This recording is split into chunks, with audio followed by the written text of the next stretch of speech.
This is the Horse Radio Network. This is episode 533 of Horse Tip Daily. A different horse tip, a different equine topic, a different equestrian expert every day. Horse Tip Daily brings the world of equine knowledge to you one day at a time. Today's tip is brought to you by Equestrian Collections.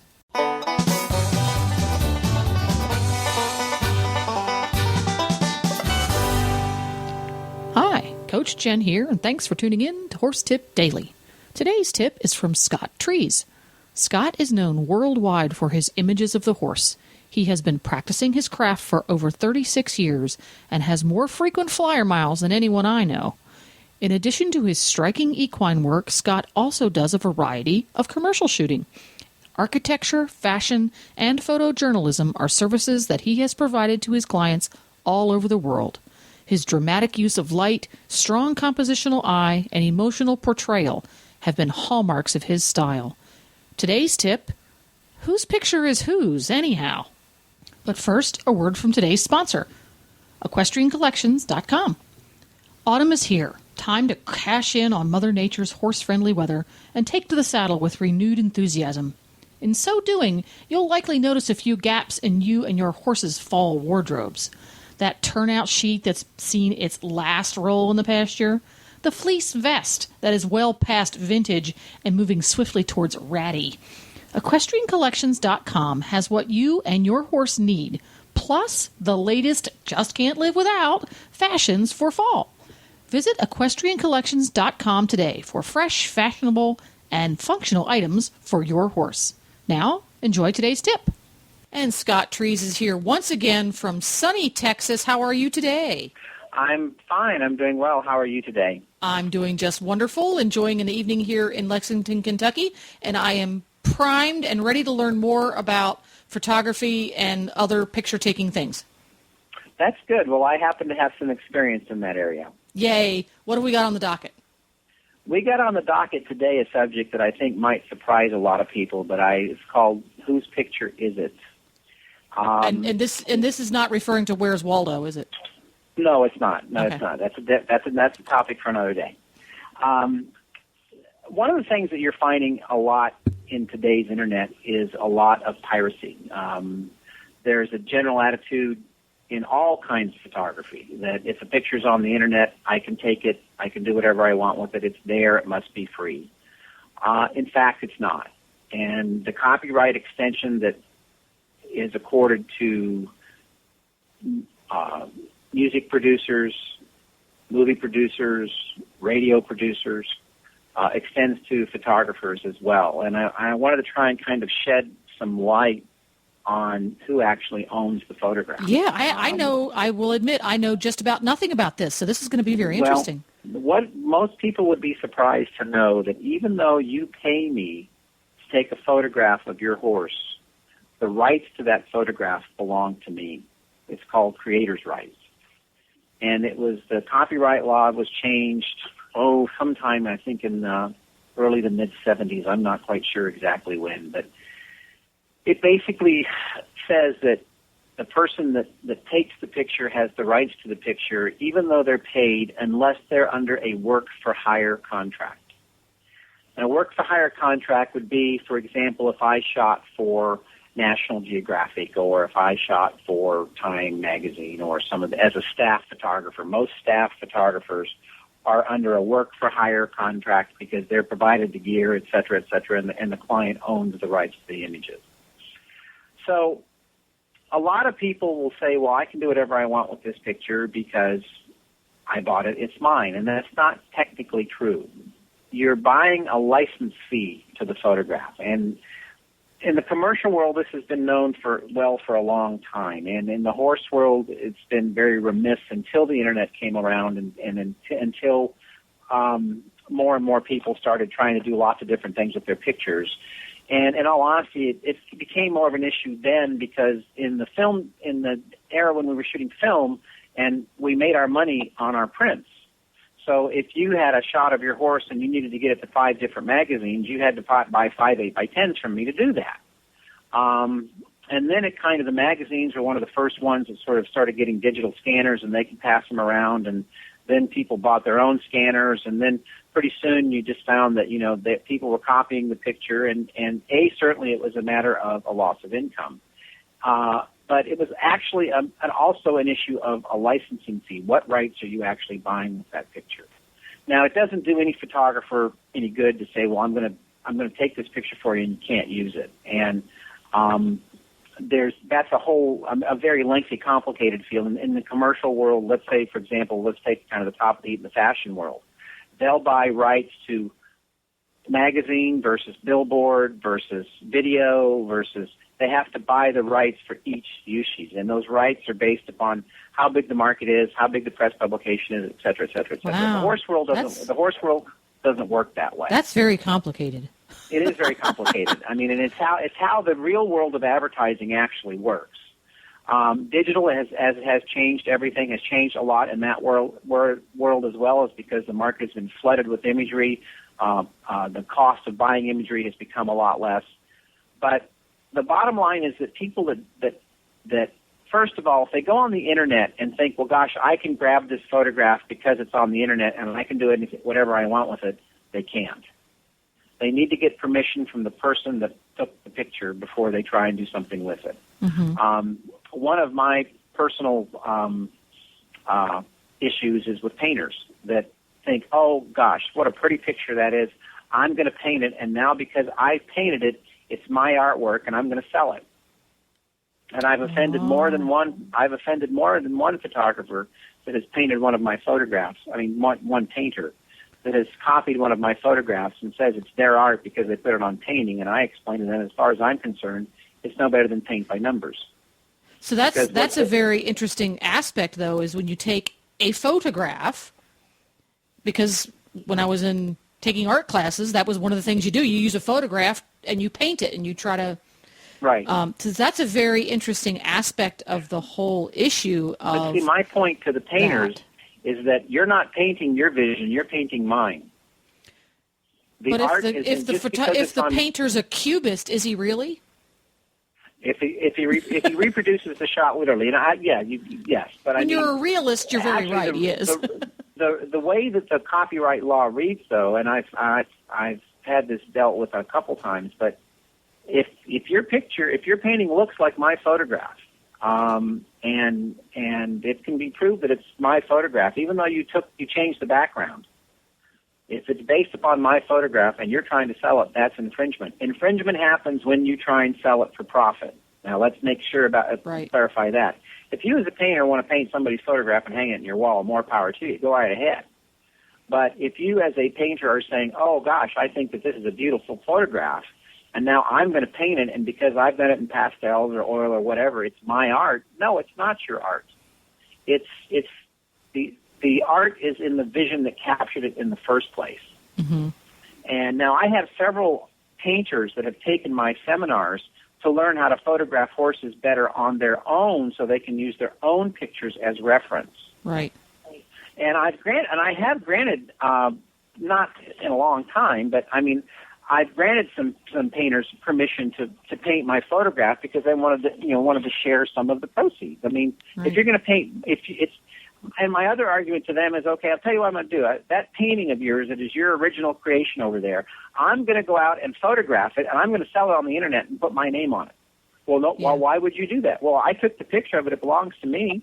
It's a photograph. It's not a painting. Right. So you see, and this is a common thing you see. You go to equestrian expos or very large horse shows where there's a lot of vendors, and you'll see an artist that has a stand there, and the artist does beautiful renditions of your horse or your kids or your dog from a photograph, and it's photographic in nature. It's a realist's rendition. And usually when I see that, the photographer or the artist took the picture, and then they take the picture home and then do a painting with it. Exactly. But you could also do that if I, the horse owner, took my horse's picture. I can take that to an artist and say to the artist, recreate this in a pastel because I took the picture and I own the picture, but I wouldn't be allowed to take a picture. I bought a photograph of my horse jumping a jump from a professional photographer at a horse show, and I bought a print. electronic or otherwise, I Right. wouldn't be allowed to take that picture to an artist and say to the artist, recreate this, because that picture, I have the print of it, but that's not my picture to have recreated. I'd have to go back to the photographer. Necessarily have the rights to it. Now, most photographers are going to convey to you advertising rights. I mean, the flip side of it for me as a business person is it doesn't do me any good to sell you a picture that you can't use. And the shelf life of a lot of even some of my most famous pictures, the shelf life isn't that long for advertising purposes. Mm-hmm. But what that painter should do as a courtesy is contact the photographer and say, so-and-so has given me one of your pictures to paint. Do you have a problem with this? And then it's up to the photographer to say, well, I charge a flat fee for that. I'll sell a license to do that for X amount, or no, I don't mind, or no, don't do it at all. Or please give me credit in the lower left-hand corner. Yeah, or yes, exactly. I mean, I had the very first time I became aware of that is I had a painter copy a photograph, a very famous photograph of mine I took many, many years ago of go-kart, and I think it was you were at the show. It's the horse with the white horse and with the white background looking over his back. And that's probably one of my most famous photographs, and this painter painted it and started selling limited edition prints as her work. Oops. With her name on the, and I mean, it wasn't just a likeness. It was an exact replica of my photograph on oil. And I stopped her immediately. And it was the first time it ever happened to it. And I think, to me, I mean, this was in the 80s. And I think we agreed that she could, give me credit for the photograph for a certain fee. And I don't think she ever did. But, that's kind of where I started getting my education about copyright, really. And so if we use our example of Suzette, the budding part-time photographer again. Right. It behooves one, before you start taking dollars from anybody, to take pictures or to recreate photographs on canvas or hardboard or whatever you decide to use as an artist, to familiarize yourself with the laws, but also the courtesies, because there's no sense in making enemies. There might not be a lot of dollars involved, but there's no sense in making any enemies of anybody either. Right. No, it's the professionalisms. It's the courtesies. Exactly. I mean, it's everybody's trying to make a living. I understand that, and I just, part of the reason that I've drawn a line on a lot of my work is because I have plans on selling it myself. And so right. it doesn't make sense for you to have a painting out there and for me to have a gallery canvas of it. The art is, and I guess I've become a little bit more about my artistic expression happens to be with a camera. That doesn't make it any less artistic because I'm not painting it. It's my vision, and that's what I have to sell as a professional, and that's what I have to sell as in my medium is the results of my vision are in a photographic print form of one kind or another. And so it's, as I said, the painter wouldn't be very happy with me photographing their original piece of art and putting my name on it and saying, well, it's a different medium. It belongs to me. If you turn the tables around and that you have a photographer taking a picture of an oil painting, printing it out, and then selling it, your average person would probably go, well, that's silly. You couldn't do that.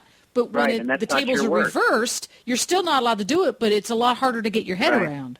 And there was also a very famous case of a bronze artist that copied of people sitting down. They were life-size people sitting on benches and stuff. And this happened many, many, many years ago. But he used a photographer's images as the basis of the bronzes, and the photographer sued him, and he said, I can do anything I want with those, and he lost. I mean, this guy lost big time. It was a big-time settlement.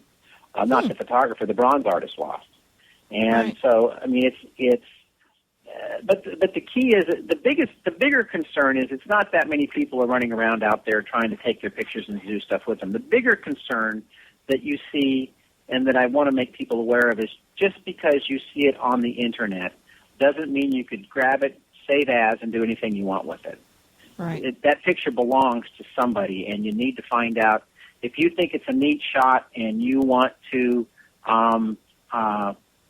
use it on your web page, you need to get permission first. If it's a professional photograph or anybody's photograph, I mean, it might be that that shot of your adorable child, cat, dog, horse, whatever that you're using on your web page, you don't want anybody else using it on theirs. Right, and be aware that when you put the picture of your adorable dog, cat, child, or horse on the internet, somebody is very likely going to do that. So if you're not comfortable with it, you might not want to put it on the internet where people could. Well, and a point to that effect is Facebook.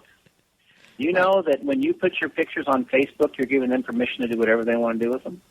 If you read the fine print, and that's why they have those settings in there so that you can set up your page that the only people who can even see the pictures are the people you've invited to your Facebook page. So Facebookers out there, pay attention to the settings on your Facebook page. Right, because, I mean, it is, or if they're picture, in my case, for example, I don't put a picture on my Facebook page that I haven't watermarked with my name and logo right in the middle of it. I hate to do it. Which I love it. I actually love it when artists and photographers do that, because then I know where to go. It's like, oh, look, that's so-and-so's. Yeah, but it used to be that Facebook said that they could even resell your pictures, and a lot of people went, "Oh no, that's not good," and they said, "No, we're not gonna have." But they changed that. But there is the fine print gives them a lot of liberties with your pictures to do, and not that they do, and I'm not implying that they have or are, but it is in the fine print that they could if they wanted to.